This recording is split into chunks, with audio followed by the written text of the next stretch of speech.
저희 개는 안 물어요. 뭐 이렇게 하는데 저희 개는 저는 안 물어요. 이런 얘기를 한다는 거 자체가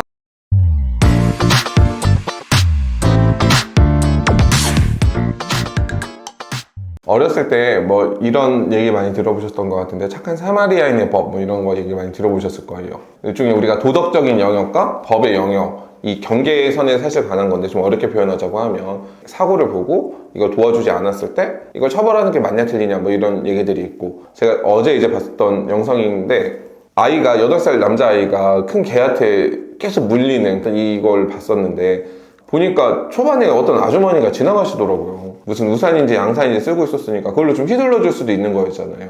아니면 신고라도 해줄 수 있고 소리라도 질러줄 수 있잖아요. 소리라도 질러줬으면 사실 개들은 소리 지르면 도망가고 발길질만 해도 도망가니까 그렇게만 해줬어도 됐는데 그 근처에 배송하러 오신 택배기사님이 개를 쫓았습니다. 물론 그 개가 어느 정도 크기인지 어떤 종인지는 잘 모르겠어요. 다만 택배기사님도 이 배송할 때 쓰시는 그 수레 이걸 가지고 휘두른 거 봤을 때는 쉽게 도망가진 않았을 것 같긴 해서 영상 앞에 나오는 아주머니는 무조건 비난할 수만 없겠지만 피해를 당하고 있는데 그걸 지나간다는 게 사실은 굉장히 많이 안타깝더라고요. 저도 아이가 있으니까 데리고 나가면은 강아지들이 진짜 많거든요. 강아지, 개를 키우는 사람들의 어떠한 책임의식이나 시민의식이 어느 정도 더 올라가야 되지 않을까 하는 생각들도 듭니다. 인터넷에서 우스갯소리 하잖아요. 저희 개는 안 물어요. 뭐 이렇게 하는데 저희 개는 저는 안 물어요. 이런 얘기를 한다는 것 자체가 이 견주들의 어떠한 좀 생각이 좀 바뀌어야 되지 않을까? 뭐 입마개 같은 걸 해야 된다거나 제가 영상에서 봤던 사고는 어떻게 해결될지 모르겠습니다만 뭐 벌금 맞지 않겠어요? 그럼 그 정도 수준에서 끝나고 말 건데 이게 아파트 거주하시는 분들이 많잖아요. 어느 누구에게도 벌어질 수 있는 일인 것 같아요. 저는 본인 강아지나 본인 개가 조금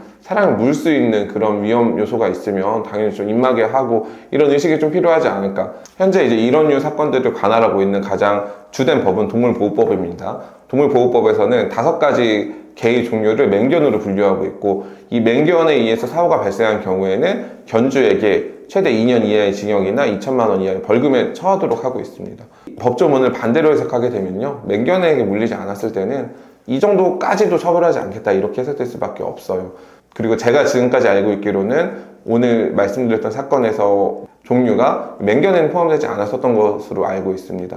이 통계자료 보면은 하루에 한 6건 정도의 이 개물림 사고가 발생한다고 하는데 굉장히 많은 사고란 말이 우리나라 기준으로 했을 때는 꼭 맹견에 물려야지만 진짜 개물림 사고고 그렇지 않은 5가지 외의 개에 물리면은 대수롭지 않은 사고일까요? 동물보호법에서도 조금 더 시급하게 좀 개정할 필요성이 있지 않을까? 그래서 좀 이런 사건들 계기로 해서 계속해서 좀 빠르게 사회 흐름에 맞춰서 법 개정이 이루어져야 되지 않을까? 그런 생각이 듭니다. 이 사건이 좀 잘 마무리될 수 있었으면 좋겠고 아이도 얼른 완쾌됐으면 합니다. 이만 마치겠습니다.